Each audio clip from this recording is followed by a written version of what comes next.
Hi guys, Nick here from Intuitive Tennis. The Federer Forehand is one of the most admired shots in the history of tennis, and players all over the world are trying to copy this shot.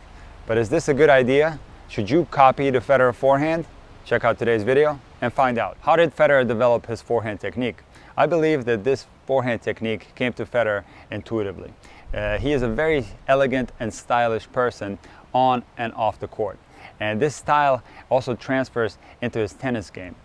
All his strokes, his serve, his backhand, his volleys, even the way he does drop shots are all very stylistic. And you can see that even as a young junior, he had these same characteristics. He was kind of a very relaxed and loose guy, and he was very stylish in all his strokes. And I believe that this is something that you either have or don't have. And in Federer's case, this came to him intuitively.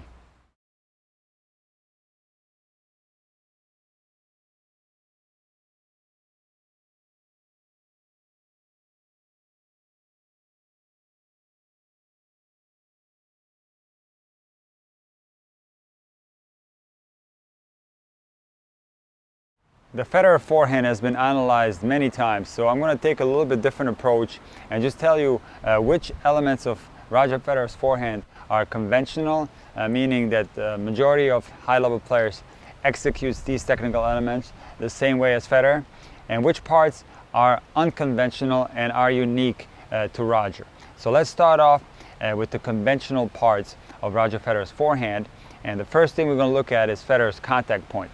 So Federer will make contact with his dominant shoulder in front of the non-dominant shoulder. And this is on the vast majority of Federer's forehand, he will have this contact point. However, when he's in emergency situations, such as a return of serve, he might not be able to rotate all the way, and he will sometimes have the dominant shoulder behind the non-dominant shoulder and then slightly push on the ball this way. Or one of Federer's unique shots is his approach shots, where he usually does the left hop. He will go on his left foot and then hop back onto his left foot. And in this case, because he's usually in midair, he will not be able to rotate as much as he normally does, and his shoulders will be kind of square in this moment. So there's a couple of exceptions where Federer doesn't have his dominant shoulder in front. But on the vast majority of Federer's forehand, and when he's playing extremely well, you will see this contact point.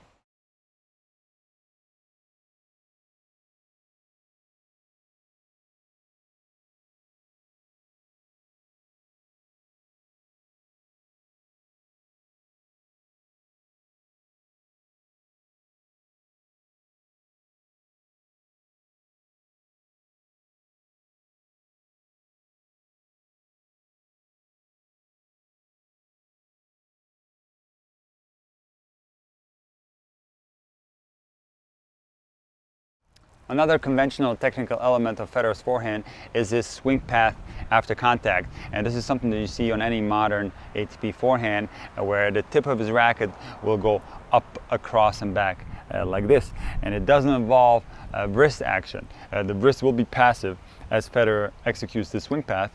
And this is pretty much the same across the board for ATP players. Even in the players that have a lot of topspin, such as Nadal, the wrist will be passive. So Federer's swing path is rather conventional in an across the body, up, across and back type motion.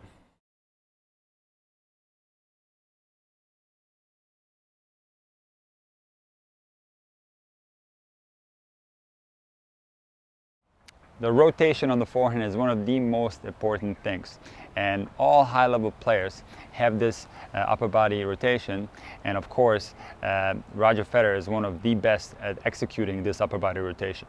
So what will happen on the vast majority of Federer's forehand is that he will lift the left leg a little bit prior to his contact in the forward phase of the swing. And why does he do that? Well, he does it to be able to execute his upper body rotation from any position, even from slightly defensive positions where the incoming ball has a lot of penetration. So Federer will lift the left leg like this in the forward phase, and now he will start to rotate and pull back around like this. And you can see that he usually ends up with the left leg behind the right leg.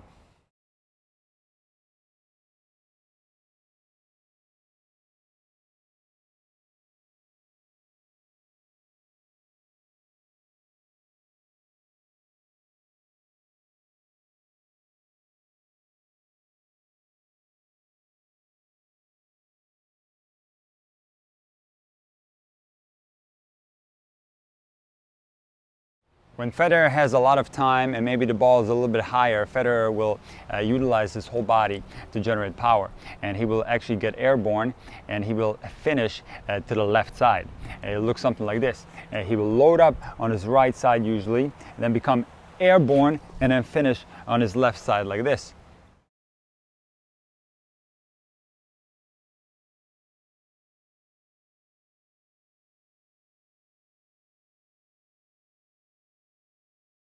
Federer will also utilize a lot of different finishes. This is something that's very true when he plays real matches. So Federer will very often finish around the head like this, and not quite as across the head like Rafa does, even though I've seen him do this a few times as well. But Federer will utilize this reverse finish very often. And even the classic around the shoulder finish is something that Federer does from time to time. However, his most used finish is the around the elbow and the shoulder, somewhere in here. It is kind of a low finish, and when we look at the footage of Federer as a young junior, even back then, Federer prefers to finish kind of low on his forehand.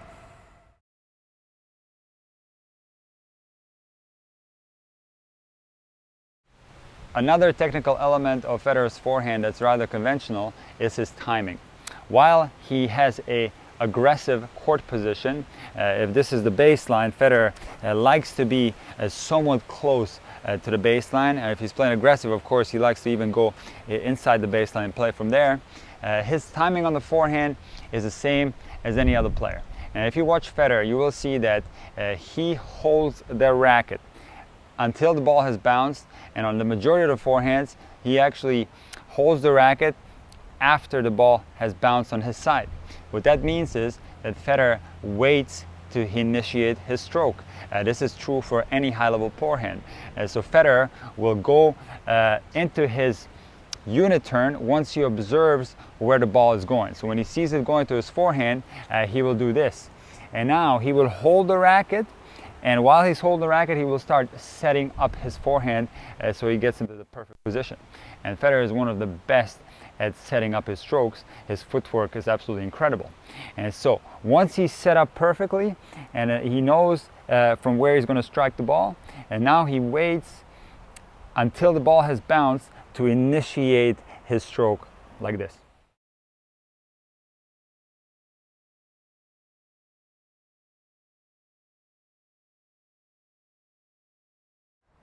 Now let's talk about some of the unconventional technical elements of the Federer forehand, and we'll start off with the grip. While the Eastern grip is used on the ATP Tour, it is still a somewhat unconventional grip, with the majority of the players using a semi-Western grip.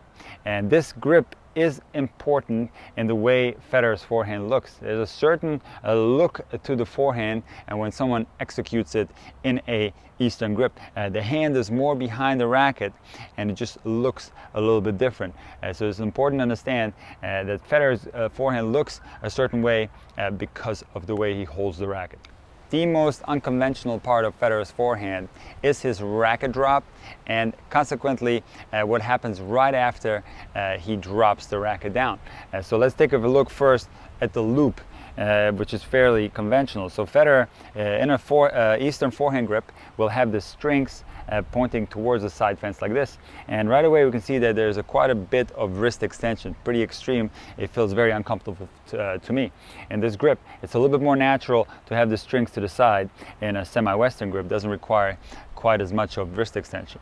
So we go into an Eastern grip, we have the strings pointing towards the side fence, and now we straighten the arm and close the strings down towards the ground. And now this position requires the wrist to straighten out a little bit. It's still somewhat extended, and what's going to happen next is Federer will obviously not be able to hit the forehand like this, and he won't actually be able to lag the racket either if the strings continue to point down towards the ground. So now he's going to open up the racket face like this a little bit, and then the wrist is going to lag behind as he initiates the forward phase of his forehand. The series of movements that Federer executes in this position, from the loop into the racket drop and into the lag, are so complex and they're almost impossible to copy. This is why you don't see a lot of Federer forehands on tour. And the problem is that this is in the acceleration phase of the swing, and this all must flow together and accelerate gradually. The only way you will be able to recreate these complex movements is by slowing them down, and then your forehand would look nothing like Federer's, and it would look very robotic. You would have to be conscious that these things are going on, and you would have the strings pointing like this, and then you would drop the racket down, close the strings, and then you would make the racket open up. And the problem is this all has to flow and gradually accelerate. Federer, of course, didn't learn any of these movements. These movements came to him intuitively. And you can see in the clips of him playing as a junior, the part where he's closing the racket and straightening the arm, it already looks very similar the way he plays his forehand now. So this part of the forehand, the only way it can be executed is if a player can perform it intuitively without even knowing that these things are happening in this phase. The straightening of the arm, the closing of the racket phase, and then the flipping of the wrist into a lag. You must perform this without being aware that you're doing these actions. Another unconventional and often copied technical element of the Federer forehand is keeping of the head down at contact on his forehand. So most other players, including the other top two of the big three, Djokovic and Nadal, do not keep the head down in contact. Djokovic will have his head looking towards the opponent when the ball meets the strings on his forehand, and Federer, on the other hand, will have his head down after the ball has left the racket. This keeping of the head down might work for Federer, but might not be so great from other players. See, Federer has incredible rotation on his forehand, and keeping the head down doesn't really inhibit Federer's rotation. But however, if you're a recreational player and you're going like this on the forehand, this might not be that much of a benefit if it's going to inhibit your upper body rotation. So this keeping the head down perfectly matches Federer's stylistic game. And, you know, it just looks very cool when Federer hits a forehand and keeps his head down like this as he goes into his rotation. However, be very careful, because I've seen many recreational players not be able to come out of this position while they keep the head down. And you might be better off doing the Djokovic forehand, where once you make contact, your head kind of follows the body and you're looking more straight as you make contact with the ball. The appearance of looseness is another unconventional technical element of the Federer forehand, and while he appears loose, not only on his forehands, on most of his other shots, I'm going to argue that Federer is not as loose as he looks. And if you take a look at some of these still shots, you can see that the body is under incredible tension when he executes these strokes, and you just simply cannot have your body flexed, even have the forearm muscles flexed, and at the same time be completely relaxed. Try it. Try to be completely loose and relaxed, and at the same time tighten your muscles. You won't be able to do it. So the looseness just looks a certain way on Federer, because this is the way he is. It's the way he walks. It's the way he plays all his shots. They just kind of look relaxed, while if you watch Nadal and Djokovic play, they don't look as relaxed.